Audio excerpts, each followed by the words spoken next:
Criollos y criollismo han sido dos palabras recurrentes y con un amplio registro en la documentación y en los libros de historia, tanto en textos universitarios como en textos coloniales.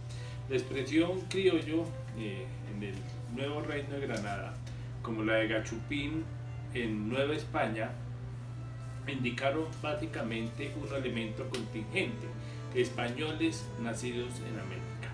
En este momento, la expresión criollos y criollismo en el campo de las ciencias sociales tiene una dimensión mayor. Se indica básicamente con la expresión criollismo una ideología que se fue configurando paulatinamente en el transcurso de los siglos XVII y XVIII y que llegó a un momento clave de cristalización hacia 1667 con la publicación de uno de los memoriales criollos más importantes de América, el de Don Pedro de Bolívar y de la Redonda, que fue un memorial que recogió de manera sistemática los reclamos de los criollos. En este primer capítulo veremos un poco las raíces de esa ideología criolla y cómo las contingencias, los procesos y las tensiones propias del siglo XVI marcaron el desarrollo de esa ideología tan significativa en el contexto político continental. Por todos es bien conocido cómo el hecho de la conquista generó una problemática muy particular entre la monarquía, los conquistadores, y a esa tensión se le sumó posteriormente la iglesia y particularmente el clero regular. Esas tensiones y esa problemática particular del siglo XVI tuvieron un lugar muy importante en el desarrollo y en la cristalización de la mentalidad criolla, como lo veremos más adelante. Por ahora quiero hacer mención a esas tensiones y conflictos que estuvieron muy presentes en la memoria criolla. En primer lugar, el hecho de la conquista como una empresa privada fue uno de los elementos más importantes que marcaron el desarrollo de esta ideología. Para los conquistadores, ¿sí?, devenidos luego en encomenderos y posteriormente el linaje que se desprendió de ellos, resaltaron cómo la monarquía ganó una serie de reinos en América sin invertir, en las palabras de ellos, sus caudales, sus recursos económicos. De manera que para los conquistadores la conquista de América fue fundamentalmente una empresa de orden individual, unas iniciativas privadas muy pero muy importantes. En esa perspectiva, los conquistadores reclamaron un lugar prelativo en el nuevo orden que se empezaba ya a insinuar en el siglo XVI. Querían, la mayoría de ellos, fundar un orden señorial donde ellos fuesen cabeza en ese ordenamiento.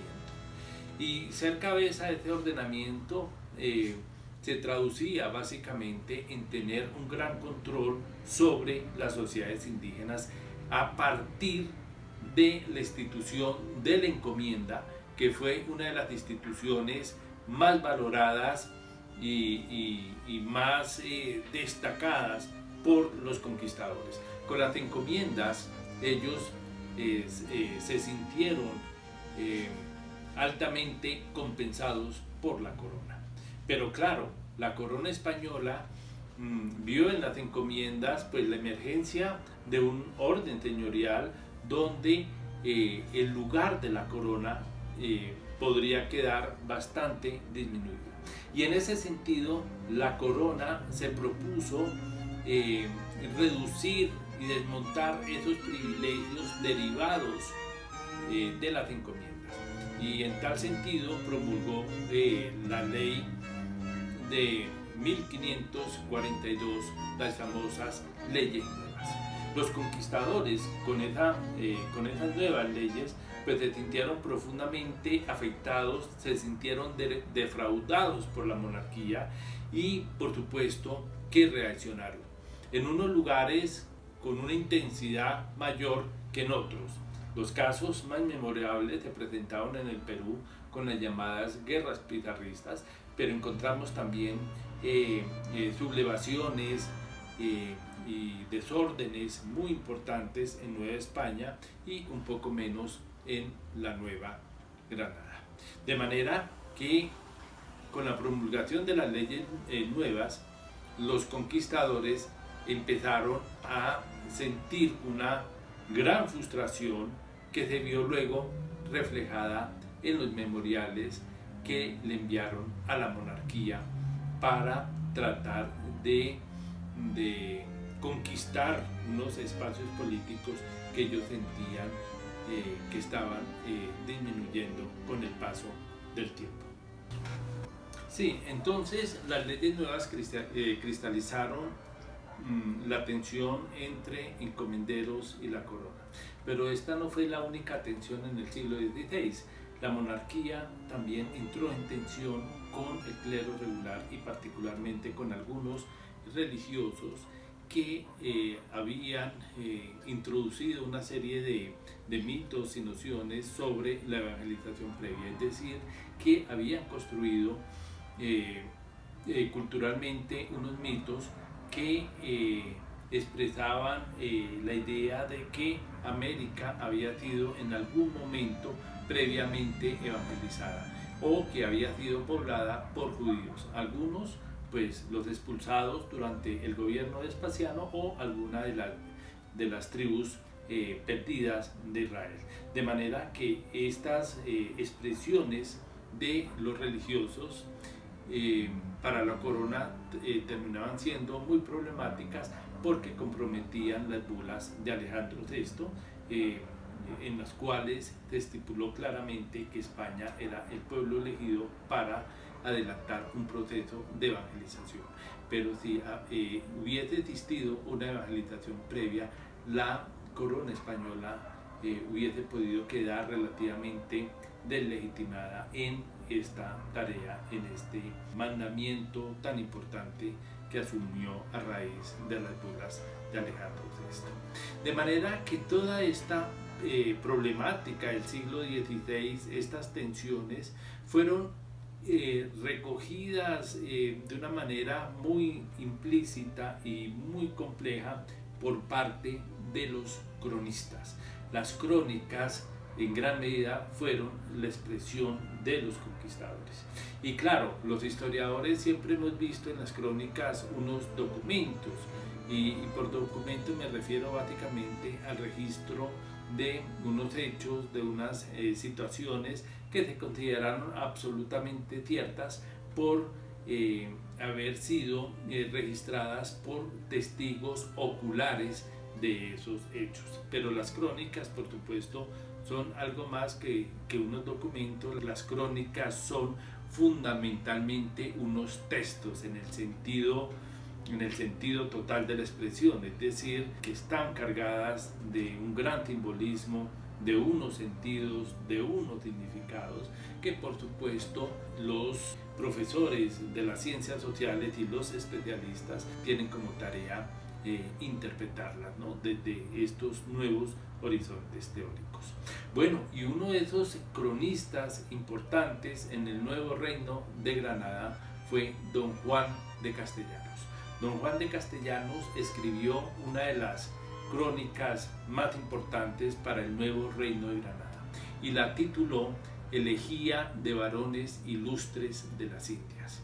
Es una crónica bastante extensa, escrita en verso, pero el título nos está indicando un poco el propósito de don Juan de Castellanos, una elegía por varones ilustres de las Indias. Es decir, hacia finales del siglo XVI, don Juan de Castellanos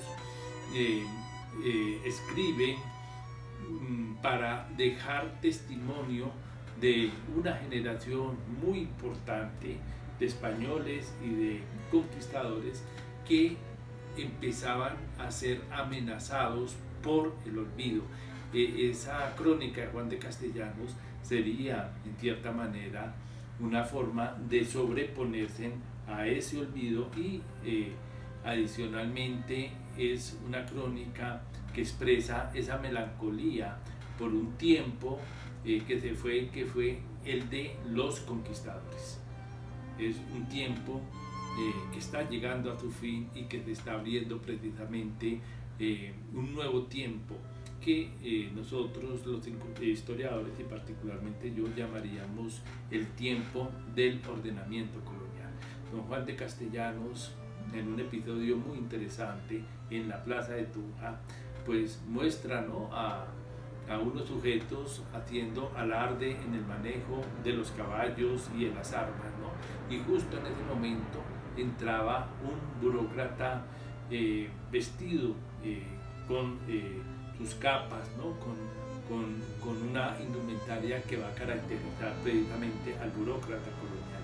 Ese momento es muy interesante porque estaría expresando la transición de lo que algún profesor, Luis Fernando Restrepo, llamaría la transición del orden marcial al orden republicano, es decir, al orden de las magistraturas, al orden instaurado por la monarquía. Y ese episodio pues nos estaría indicando básicamente el nacimiento del orden colonial. Bueno, y en esta crónica don Juan de Castellanos expresa esa mentalidad de los conquistadores, esa mentalidad propia de unas élites que se están territorializando en América. Hay un verso pues, muy conocido de Juan de Castellanos: tierra buena, tierra hermosa, tierra para fundar morada eterna. En ese verso se recoge básicamente ese interés y ese patriotismo en ciernes, ¿sí?, que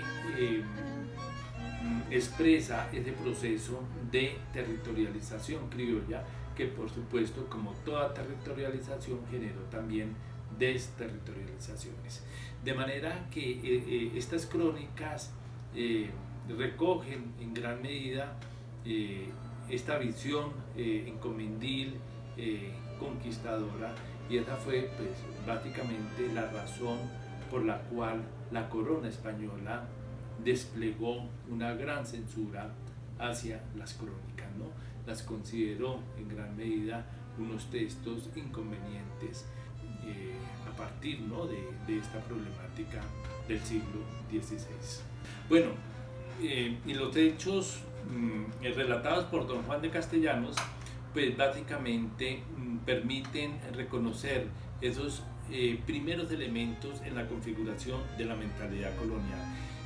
En primer lugar, ya lo señalábamos, esa idea de memoria criolla, donde se evocan precisamente los hechos de la conquista, magnificados en cierta manera por los cronistas, ¿no? Porque entre más difícil la conquista y con registros intensos, ¿sí?, y significativos, pues ellos en cierta manera se estarían empoderando frente a la corona española.